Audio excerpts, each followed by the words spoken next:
Hi everyone, welcome to our channel. ఈరోజు మనతో పాటు సీనియర్ జర్నలిస్ట్ దాము బాలాజీ గారు ఉన్నారు. ఆయనతో మాట్లాడే ప్రయత్నం చేద్దాం. నమస్తే సార్. నమస్తే. సో మనకి బాగా వైరల్ అవుతున్న టాపిక్ వచ్చేసి ఈ బీఆర్ఎస్ సంబంధించిన ఫోన్ ట్యాపింగ్. మరి రాధాకిషన్ రావు రిమాండ్ రిపోర్ట్స్ లో ఏం సంచలనం బయటకు వచ్చింది, ఏంటి సార్ దాని గురించి మీరు ఏం మాట్లాడతారు? రాధాకిషన్ రావు ఆయన ఇంతకుముందు హైదరాబాద్ టాస్క్ ఫోర్స్లో డీసీపీగా ఉన్నారు. ఆయన ఈ కేసులో లేటెస్ట్గా అరెస్ట్ అయ్యారు. యాక్చువల్గా ఆయన కొంతకాలం అజ్ఞాతంలో ఉండి మళ్ళీ వచ్చి ఆయన సరెండర్ అయిపోయారు. సో ఆయన రిమాండ్ రిపోర్ట్లో సిట్ కోర్టుకు పెట్టిన రిమాండ్ రిపోర్ట్ బయటకు వచ్చింది. అందులో అనేక సంచలనమైన విషయాలు బయటకు వస్తున్నాయి. అంటే ముందు నుంచి కూడా నేను ఆల్రెడీ చెప్పాను, ఈ ఫోన్ ట్యాపింగ్ అనే అంశాన్ని రేవంత్ రెడ్డి ఎందుకు తీసుకున్నా అంటే రెండు రకాల ప్రయోజనాలు. ఒకటేమో ఎలక్షన్లకు ముందు కేసీఆర్ని కావచ్చు, బీఆర్ఎస్ని కావచ్చు డీలెజిటిమైజ్ చేయడం, మొత్తంగా అసలు వీళ్ళకుండే ఇంకా తెలంగాణలో వాళ్ళకుండే బలాన్ని దెబ్బతీయడానికి లెజిటిమసీ అనేది చాలా ఇంపార్టెంట్ రాజకీయ పార్టీలకి.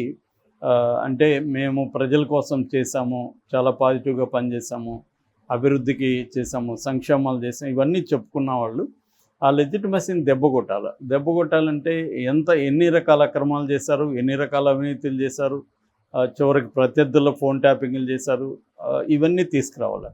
ఇది కావాలనే సీఎంఓ ఆఫీస్ నుంచే లీక్ అవుతుంది. అందుకనే బీజేపీ లక్ష్మణ్ ఆయన కూడా రేవంత్ రెడ్డి లీక్ వీరుడు అని పెట్టారు. ఎందుకంటే ఇది లీకుల వరకే ఇస్తున్నారా లేకపోతే నిజంగానే చర్య నిజంగానే చేసుకునేటప్పుడు ఈ ఫోన్ ట్యాపింగ్ విషయాన్ని సిబిఐకి ఎందుకు అప్పగించట్లేదు అనేది బీజేపీ వాళ్ళు ప్రశ్నిస్తున్నారు.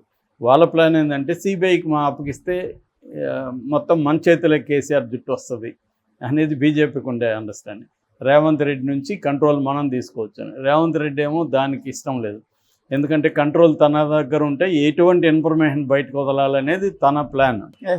మామూలుగా అయితే ఇన్వెస్టిగేషన్లో ఇన్ఫర్మేషన్ బయటికి రాకూడదు, కానీ ప్రతి కేసులో కూడా ప్లాన్డ్గా సెలెక్టివ్ ఇన్ఫర్మేషన్ ఎలా వదలాలి. ఫస్ట్ ఏమో ప్రత్యర్థుల మీద అన్నారు, తర్వాత ఏమో కొంతమంది హీరోయిన్ల మీద అన్నారు. ఆల్రెడీ కేటీఆర్కి ఒక ఈ పాపులర్ హీరోయిన్కి సంబంధం ఉందనేది ఎప్పటి నుంచో సోషల్ మీడియాలో అనేక మంది అంటున్నారు. ఈవెన్ రేవంత్ రెడ్డి కూడా పరోక్షంగా అన్నాడు, తనకు లొంగ తీసుకున్నాడు అన్న నెరేటివ్ని తీసుకొచ్చారు. అంటే కేటీఆర్కి అమ్మాయిలు పిచ్చి హీరోయిన్లని బ్లాక్మెయిల్ చేశాడు అన్న ఒక నెరేటివ్ వచ్చింది. మామూలుగా అయితే కేటీఆర్కి అర్బన్ ఏరియాస్లో ఒక మంచి పేరు ఉంది. ఎందుకంటే ఆయన అభివృద్ధి చేశాడు, ముఖ్యంగా ఐటీ ఇండస్ట్రీని కానీ హైదరాబాద్ సిటీని కానీ ఎంతో అభివృద్ధి చేశాడు. అందుకని మనకి హైదరాబాద్ గ్రేటర్ హైదరాబాద్ చుట్టుపక్కలంతా కూడా బీఆర్ఎస్ఏ అల్టిమేట్గా వచ్చింది. అందుకని ఇప్పుడు ఈ కేటీఆర్కు ఉండే ఈ ప్రతిష్టను మసకబార్చాలి. ఇదే ప్రతి అధికార పక్షంలో ఉండే ప్రతి పార్టీ కూడా ఇదే చేస్తుంది. ఇప్పుడు బీజేపీ కూడా కేజ్రీవాల్ని ఎందుకు తీసుకొచ్చింది? కేజ్రీవాల్కి మిస్టర్ క్లీన్ అనే ఇమేజ్ ఉంది. దాన్ని దెబ్బ కొట్టాలంటే ఒక అవినీతి కేసులో ఆయన ఇరికిచ్చి బురద జల్తి ప్రచారం దాని చుట్టూ చేయగలిగితే నమ్మేవాళ్ళు నమ్ముతారు.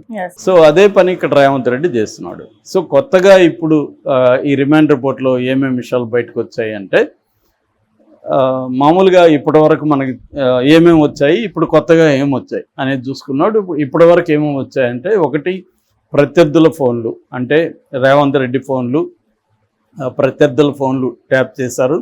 దాని తర్వాత కొంతమంది హీరోయిన్ల ఫోన్లు ట్యాప్ చేశారు. అట్లాగే కొంతమంది నగల వర్తకులు కావచ్చు, బిజినెస్ పీపుల్ కావచ్చు, రియల్ ఎస్టేట్ కావచ్చు, బిల్డర్లు కావచ్చు, వీళ్ళ ఫోన్లు చేశారు. తర్వాత హవాలా మనీ ఎవరెవరు తీసుకెళ్తుంటే వాళ్ళ ఫోన్లు చేశారు. ఇప్పటి వరకు వచ్చిన ఇన్ఫర్మేషన్ ఇది. ఇప్పుడు ఈ కిషన్ రావు చెప్పింది ఏంటంటే, ఈయన అనేక విషయాల్ని బయటికి తీసుకొచ్చాడు. ఈయన చెప్పిన దాంట్లో ప్రధానమైనవి ఏమంటే, కొంతమంది ప్రతిపక్ష నాయకుల ఫోన్ ట్యాప్ చేసి వాళ్ళ విషయాలు కనుక్కొని వాళ్ళని బ్లాక్మెయిల్ చేసి ప్రెజర్ చేసి వాళ్ళు బీఆర్ఎస్లో అప్పటి టీఆర్ఎస్లో వచ్చి జాయిన్ అయ్యేట్టుగా కూడా మేమే చేశామని ఆయన కన్ఫెస్ అయ్యాడని ఈ రిపోర్ట్లో ఉంది. సో అంటే ప్రతిపక్షాల మీద ఫోన్ ట్యాపింగ్లో వాళ్ళ గోల్ ఏంటంటే, గోల్స్లో ఒకటేంటంటే వాళ్ళని ప్రెజర్ చేయించి, వాళ్ళకేవో బలహీనతలు ఉంటాయి, వాళ్ళు ఏదో ఇల్లీగల్ యాక్టివిటీస్ ఉంటాయి, అవన్నీ వీళ్ళకి తెలిసిపోతాయి. తెలిసిపోయిన తర్వాత వాళ్ళని బెదిరించి బ్లాక్మెయిల్ చేసి వాళ్ళని పార్టీలకు చేర్చుకోవడం అనేది చేశారు. ఇది కేసీఆరే కేసీఆర్ కనుసన్నల్లోనే ఇదంతా జరిగిందనేది కూడా ఈ రిమాండ్ రిపోర్ట్లో ఉంది. కానీ మనం చెప్పుకున్నాం ఇది కేసీఆర్కే తగులుతుంది అనేది, అంటే ఆ రూట్ ఎలా ఉందనేది అర్థమైపోతుంది మనకి. సో అదే జరిగింది. ఇప్పుడు ఈ రిమాండ్ రిపోర్ట్లో ఈయన అది చెప్పాడనేది అంటున్నారు. రెండవది, ప్రత్యర్థుల ఎలక్షన్ టైంలో ప్రత్యర్థుల దగ్గరే డబ్బులు పట్టుబడుతుంటుంది ఎప్పుడైనా కూడా. వీళ్ళ అధికార పక్షం డబ్బులు ఎప్పుడు కూడా పట్టుబడదు. సో దాన్ని కూడా ఈయన డీటెయిల్గా ఎట్లా పట్టుకుంటాం అనేది కూడా చెప్పాడు. సో ప్రత్యర్థుల ఫోన్లు ట్యాపులు చేయడం, సో వాళ్ళ నుంచి ఎట్లా డబ్బులు ఎక్కడెక్కడ నుంచి ఎక్కడెక్కడికి పోతుందో తెలుసుకోవడం, దాడులు చేయడం. అలాగా ఫర్ ఎగ్జాంపుల్ 2020లో దుబ్బాక ఉప ఎన్నికల టైంలో రఘునందన్ రావు వాళ్ళ బంధువుల మీద ఫోన్ ట్యాపులు చేసి ₹1 కోటి పైన వాళ్ళ బంధువులది పట్టుకున్నాము ఇలాగే అనేది చెప్పారు. అట్ ద సేమ్ టైం ఇది కాయిన్కి ఒకవైపు అయితే, కాయిన్కి రెండో వైపు తమ డబ్బుల్ని ఎలాగా పంపించేవాళ్ళు అంటే అప్పటి టీఆర్ఎస్ డబ్బుల్ని ఎలాగ పంపించేవాళ్ళు అంటే ఎస్కార్ట్ వెహికల్స్లో డబ్బులు వెళ్ళేవి. ఎస్కార్ట్ వెహికల్స్ ఎవరు చెక్ చేయరు కదా, రాజకీయ నాయకుల ఎస్కార్ట్ వెహికల్స్. లేదంటే ప్రైవేట్ వెహికల్స్కి ఈ ఎస్కార్ట్ స్టిక్కర్లు అంటించేయడం, గవర్నమెంట్ స్టిక్కర్లు అంటించేసి వాటిలో డబ్బులు చేయడం అనేది కూడా చేశామనేది చెప్తున్నారు అన్నమాట. సో క్లియర్గా ప్రత్యర్థులది ఎలా పట్టుకున్నాం, తాము ఎలా చేసాం ఈ విషయాలు చెప్పాడు. ముఖ్యంగా బొలెరోలో ఒక కోకపేట దగ్గర నుంచి వెళ్ళి సికింద్రాబాద్లో ఒక హాస్పిటల్లో డబ్బులు డంప్ చేసామనేది చెప్తున్నారు. ఆ హాస్పిటల్ పేరు చెప్పలేదు, కానీ ఎక్కువ మంది అది యశోద హాస్పిటల్ అని కూడా అనుకుంటున్నారు. ఎందుకంటే యశోద హాస్పిటల్కి మన అప్పటి టీఆర్ఎస్ గవర్నమెంట్కి సంబంధాలు ఉన్నాయని, మన కేసీఆర్ దగ్గర బంధువు అని కూడా చెప్తారు. ఏదేమైనా హాస్పిటల్ అయితే ఒక హాస్పిటల్కి చేర్చాం డబ్బులు అనేది కూడా ఆయన రాధాకిషన్ రావు వాంగ్మూలంలో చెప్పాడు. సో ఇంకొకటి కూడా ఏం చెప్పాడంటే, తన సామాజిక వర్గం నుంచే కేసీఆర్ ఈ పోస్టులలో పెట్టుకున్నారు. అందుకని ప్రభాకర్ రావు కూడా వెలమా కులం కాబట్టి ఆయన్ని ఇన్ఛార్జిగా ఎస్ఐబికి ఇన్ఛార్జిగా పెట్టారు. ఆయన ఇంటర్న్ తనకు అనుకూలంగా ఉన్న వాళ్ళని చేర్చుకున్నాడు. అంటే ప్రణీతరావు, భుజంగరావు, వేణుగోపాలరావు, తిరుపతి అన్న వీళ్ళని టీమ్గా ఫామ్ చేసుకున్నారు. మామూలుగా ఇది జరిగేది. ఏ గవర్నమెంట్ ఉన్నా ఏం చేస్తారంటే ఎవరినంటే వాళ్ళని పోలీస్ ఆఫీసర్లను పెట్టుకోలేరు ఇలాంటి సీక్రెట్ చేయాలన్నప్పుడు.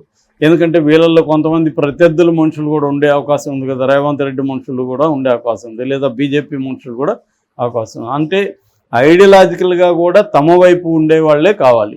అందుకని ఎక్కువగా కులం ఇక్కడ పనిచేస్తుంది. తమ కులపోళ్ళు అయితే తమకు లాయల్గా ఉంటారు అనేది ఇక్కడ ఎంత లేదన్నా కులం పనిచేస్తుంది. కాబట్టి మనం చూస్తే తెలుగుదేశంలో కూడా కీలకమైన పదవులంతా కమ్మాస్కే ఇచ్చారు. ఇప్పుడు అక్కడ జగన్ వచ్చినాక కీలకమైన పోస్టులన్నీ కూడా రెడ్లకే ఇచ్చాడు. మిగతా బీసీలు అవన్నీ ఎన్ని మాట్లాడినా తమకి కొన్ని కాన్ఫిడెన్షియల్గా కొన్ని పనులు చేయాలి కాబట్టి వాటిల్లో తమ కులం అయితే ఏదో ఒక లింక్తో వాళ్ళని కంట్రోల్ చేసుకోవచ్చు, ఇన్ఫర్మేషన్ బయటికి పోనీయకుండా చూసుకోవచ్చు. ఆ రకంగా చేశామనేది కూడా ఈయన బయట పెట్టాడు అన్నమాట. సో ఇది మొత్తంగా తీసుకున్నప్పుడు కేసీఆర్కి వైపుగా వెళ్తుంది ఈ ఫోన్ ట్యాప్ అనేది. మెల్లమెల్లగా కేసీఆర్ని రంగంలోకి తీసుకొస్తున్నారు. అయితే ఇక్కడ ఇంకొక ట్విస్ట్ కూడా జరిగింది. అదేంటంటే దీంట్లో A1గా ఉన్న ప్రభాకర్ రావు ఎవరైతే ఉన్నారో ఆయన అమెరికా నుంచి నిన్న వస్తున్నాడు, సరెండర్ అయిపోతున్నాడు, ఇవన్నీ చెప్పారు.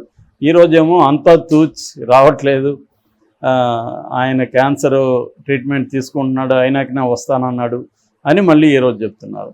మరి ఇప్పుడు ఆయన్ని పిలుచుకురావడానికి వీళ్ళు ఏం చేయబోతున్నారు, ఇంటర్పోల్కి చెప్తున్నారా, ఇంటర్పోల్ ద్వారా అమెరికా నుంచి ఆయన్ని తీసుకొస్తారా అనేది మనం చూడాలి. Thank you.